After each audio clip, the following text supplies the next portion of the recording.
America के जंगी jet 10 दिनों से बारूदी तहलका मचा रहे, जिनके टारगेट पर ईरान समर्थक लड़ाका ग्रुप हूथी है।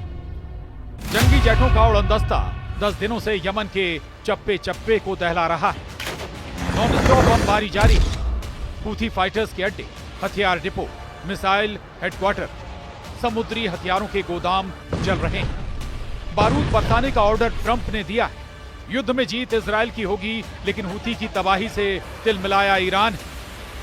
प्रेसिडेंट ट्रंप ने जब से हूथी लड़ाकों के खिलाफ एयर ऑपरेशन शुरू किया है, यमन में त्राहिमाम मच गया है। खामनेई की रॉकेट फोर्स कही जाने वाली हूथी आर्मी सिर उठाने की जुर्रत नहीं दिखा पा रही है। अमेरिका मारता जा रहा है, बमों से, लॉन्ग रेंज मिसाइलों से। सुपर पावर ने ऐलान किया है कि हूथी के सफाये तक ऑपरेशन ऑन रहेगा।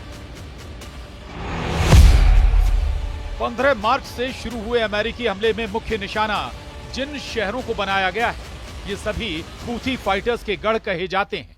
यूएस एयर फोर्स ने राजधानी सना, सादा शहर, हुदैदा और मारिब में हवाई हमले अंजाम दिए हैं। ट्रंप के राष्ट्रीय सुरक्षा सलाहकार माइक वॉल्ट्स ने दावा किया है कि अमेरिकी हमले में हूथी के 53 कमांडर मारे जा चुके हैं। अमेरिका ने एयर स्ट्राइक में हूथी की रॉकेट फोर्स के टॉप कमांडर को मार डाला है।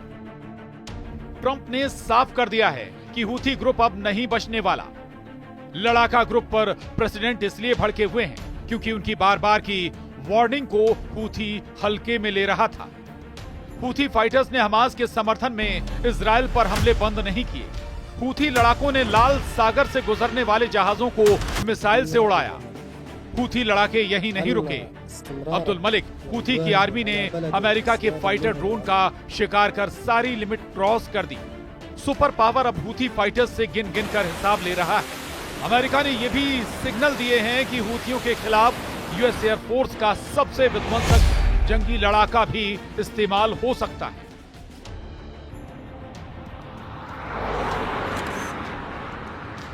B-52 बॉम्बर ऐसा जंगी लड़ाका है जो अकेले दम से युद्ध का नतीजा तय कर सकता है। बम वर्षक को खासकर ईरान के अंडरग्राउंड हथियार गोदाम को तबाह करने के लिए युद्ध में उतारा जा सकता है। युद्ध का रुख तेजी से बदलता जा रहा है, इसलिए नौबत किसी भी वक्त B-52 बम वर्षक से हमले की आ सकती है। एक तरफ अमेरिका जितनी ताकत और तेजी से हूथियों को पीट रहा है, इजराइल ने उतनी ही फोर्स हमास और हिजबुल्लाह को तबाह करने में रोक दिया। इजराइल ने गाजा में भयानक हमलों की शुरुआत कर दी है। इजराइल आसमान से जितना बारूद बरसा रहा है, उतने ही जोरदार अंदाज में जमीन पर हमास लड़ाकों को दौड़ाकर मार रहा है। इजराइल का मेन टारगेट हमास की लीडरशिप में बचे चेहरों को चुनकर सफाया करने का है, जिसमें नेतन्याहू आर्मी को अच्छी कामयाबी हासिल हो रही है। इजराइल ने दावा किया है कि हमास कमांडरों ने अस्पतालों और स्कूलों को वॉर हेडक्वार्टर बनाकर गुरिल्ला युद्ध की शुरुआत की है, जिसका मुंहतोड़ जवाब दिया जा रहा है। इजराइल ने खान यूनुस में हवाई हमला कर सबसे बड़े नासिर अस्पताल को खाक में मिला दिया। इजराइल की बमबारी में नासिर अस्पताल की सर्जिकल बिल्डिंग ढह गई। न्यूज एजेंसी शोहाब के मुताबिक इजराइल की एयर स्ट्राइक में हमास के पॉलिटिकल ब्यूरो के इस्माइल बरहोम की मौत हो गई। अस्पताल कंपाउंड में अटैक करने की इजराइल ने जानकारी दी है। बताया है कि हमले में एक नहीं कई कमांडर मारे गए, जिनमें गाजा ब्रिगेड का deputy commander Ahmed Salman Hamas भी था। इसके अलावा सेजैया बटालियन के कमांडर जमील ओमर को भी आईडीएफ ने ढेर करने का ऐलान कर दिया है। दक्षिणी गाजा में हमास के प्लानिंग एंड डेवलपमेंट ऑफिस के हेड साला बर्दाविल को भी मार गिराया गया है। गाजा के स्वास्थ्य मंत्रालय ने दावा किया है कि इजराइल के हमलों में अब तक 50,000 से ज्यादा फिलिस्तीनी मारे जा चुके हैं। गाजा की तर्ज पर इजराइल हिजबुल्लाह के होश उड़ाने वाले हवाई हमले फिर से करने लगा है। ये लेबनान के टायर शहर में नेतन्याहू के बरसाए बमों के बाद की बर्बादी है। युद्ध विराम समझौते के बाद इजराइल ने अब तक की सबसे बड़ी एयर स्ट्राइक कर टायर सिटी को तबाह कर डाला है। इजराइल ने टायर में रिहायशी इमारत और बंदरगाहों पर बमबारी की। नबाती है कि टॉलाइन में भी मिसाइल धमाके किए गए। द येरूशलम पोस्ट के मुताबिक इजराइल ने नया वॉर डॉक्ट्रिन बना लिया है, जिसका मकसद ईरान समर्थक फाइटर ग्रुप का टोटल सफाया है। इजराइल के नए डॉक्ट्रिन में लड़ाका ग्रुप के हमलों को रोकना नहीं बल्कि उन्हें पूरी तरह से कुचल देना मकसद तय हुआ है। यरूशलेम पोस्ट ने अपनी रिपोर्ट में सरकारी सूत्रों के हवाले से दावा किया है कि इजराइल की नई युद्ध नीति किसी भी हमले के जवाब में पूरे ग्रुप का सफाई तक युद्ध चलेगा। इजराइल ने ऐलान किया है कि हिजबुल्लाह के रॉकेट हमले का जवाब नसरल्लाह के उत्तराधिकारी नईम कासिम की मौत से लिया जाएगा। अब तक इजराइल की रणनीति हिजबुल्लाह के हमले का जवाब देने भर तक सीमित थी। हिजबुल्लाह के रॉकेट अटैक के बाद इजराइल हमले करता रहा। भारी तबाही मचाने के बाद इजराइल के हमले रुक जाते थे, मगर अब ऐसा नहीं होगा। नेतन्याहू आर्मी इसलिए लेबनान फ्रंट पर डटी हुई है।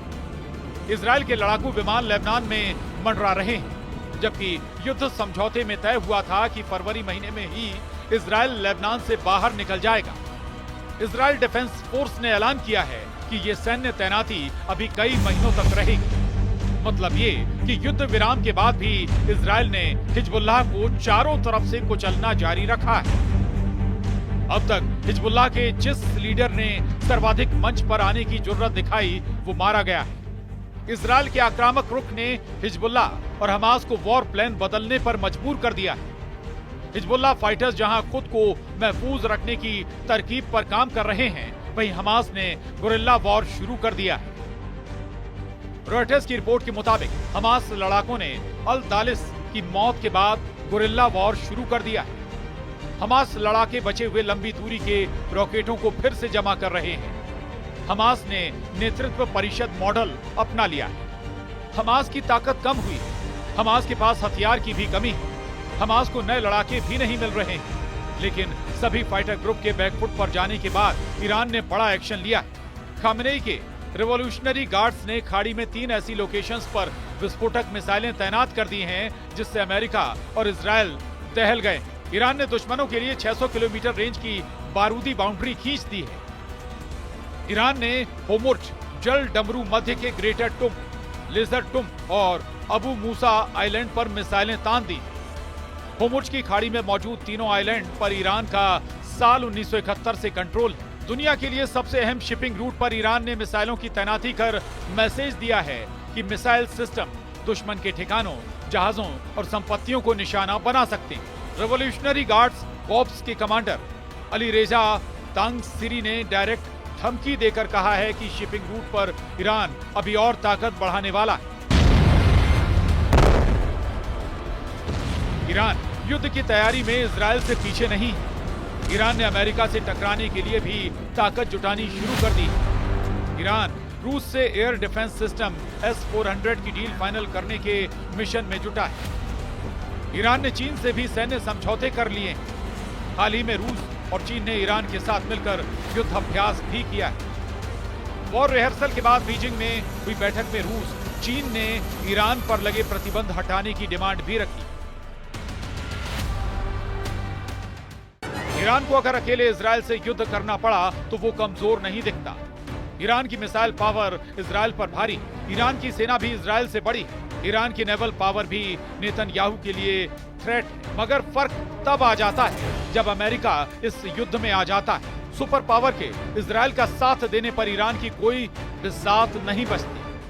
अमेरिका के आगे ईरान का युद्ध में कुछ दिन भी टिके रहना मुमकिन नहीं। जिन देशों से ईरान को युद्ध में मदद की उम्मीद है, उनकी कोई गारंटी भी नहीं। रूस खुद ही एक अंतहीन युद्ध में उलझा हुआ है। पुतिन हथियारों से जो मदद हो सकती है वही ईरान को कर पाएंगे। रही बात चीन की, तो ड्रैगन का रत्ती भर भरोसा ईरान को भी नहीं है। चीन युद्ध की आग में सौदेबाजी कर मुनाफा वसूली के लिए कुख्यात है। चीन के हथियार युद्ध में कितने कारगर हैं, इसे भी आजमाया नहीं गया है। चीन युद्ध अभ्यास के नाम पर जो बारूद की बर्बादी करता रहता है, उनसे किसी युद्ध के नतीजे निकल सकते हैं, इस पर संदेह जताया जाता है। ऐसे में ईरान के बचने का एक ही रास्ता है, वो है एटमी हथियार। ईरान अमेरिका से टक्कर लेने की जुर्रत तभी जुटा सकता है जब वो एटम बमों से लैस हो। न्यूक्लियर हथियारों का जखीरा भी 10 से 20 बमों का ना हो। अमेरिका से लड़ने के लिए ईरान को अपनी पूरी एटमी ताकत झोंकनी पड़ सकती है। अगर ये युद्ध हुआ तो महाविनाश तय है। वजह है अमेरिका के एटम बमों की सर्वनाश की ताकत। अमेरिका के न्यूक्लियर हथियार सबसे विनाशकारी हैं। सुपर पावर 5044 परमाणु वॉरहेड के धमाके से किसी भी मुल्क को मिट्टी में मिला सकता है। Bureau report, news 18।